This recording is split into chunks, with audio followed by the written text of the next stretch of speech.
Shalom, selamat pagi Ibu Bapak Saudara, jemaat yang dikasihi Tuhan Yesus Kristus.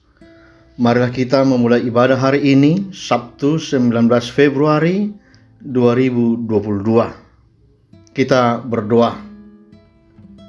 Damai sejahtera dari Allah Bapa dan dari anaknya Tuhan Yesus Kristus memelihara hati dan pikiran saudara. Amin.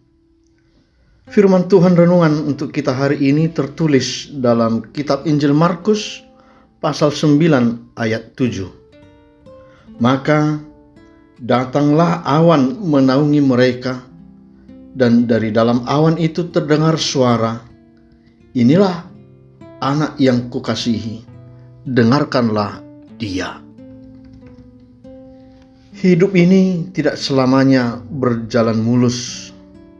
Ada kalanya kita diperhadapkan dengan berbagai tantangan hidup, pergumulan, dan kesulitan. Misalnya masalah rumah tangga, masalah kesehatan, masalah keuangan dan pekerjaan, dan banyak lagi. Namun sebagai orang beriman, kita yakini bahwa semua itu bukanlah alasan membuat kita menjadi lemah, takut, dan putus asa. Kita percaya bahwa Allah ada selalu di pihak kita. Rasul Paulus katakan, "Sebab itu apakah yang akan kita katakan tentang semuanya itu? Jika Allah di pihak kita, siapakah yang akan melawan kita? Ia yang tidak menyayangkan anaknya sendiri, tetapi yang menyerahkannya bagi kita semua. Bagaimanakah mungkin ia tidak mengaruniakan segala sesuatu kepada kita bersama-sama dengan Dia?" Roma 8 ayat 31 dan 32. Peristiwa Yesus dipermuliakan di atas Gunung Tabor, sebagaimana disebutkan dalam nas ini, merupakan penyingkapan kembali identitas Yesus sebagai anak Allah.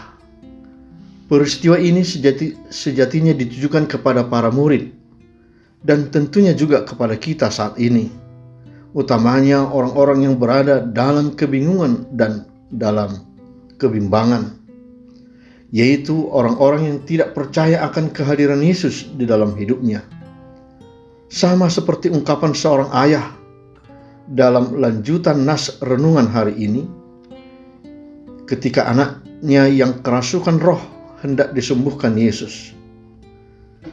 Dia mengatakan, "Sebab itu jika engkau dapat berbuat sesuatu, tolonglah kami dan kasihanilah kami." Dan jawab Yesus, "Katamu, jika engkau dapat." Tidak ada yang mustahil bagi orang yang percaya.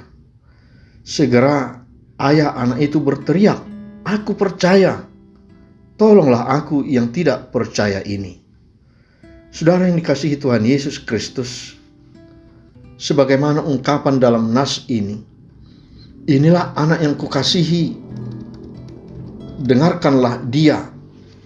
Perkataan ini menjadi cambuk bagi kita, mengingatkan dan membangunkan kita dari keterpurukan, dari kekhawatiran dan ketakutan. Ada banyak suara di dunia ini yang menjanjikan kesenangan hidup dan godaan kenikmatan.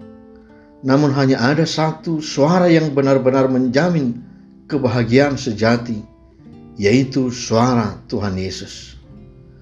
Tuhan Yesus memberikan pengalaman rohani kepada murid-muridnya untuk meneguhkan iman mereka yang akan mengalami masa-masa sulit. Kadangkala kita tidak bisa mendengarkan suara Tuhan karena kita sangat sibuk dengan segala persoalan hidup ini. Bahkan waktu untuk berdoa pun hampir tidak ada.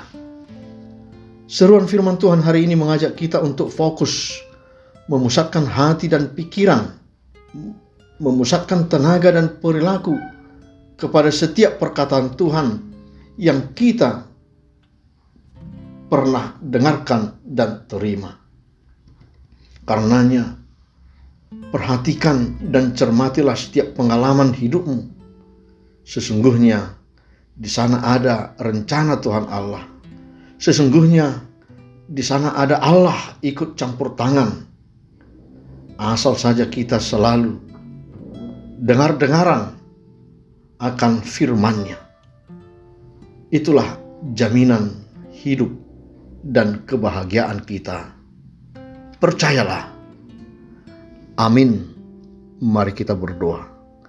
Allah Bapa dalam Yesus, terima kasih Tuhan.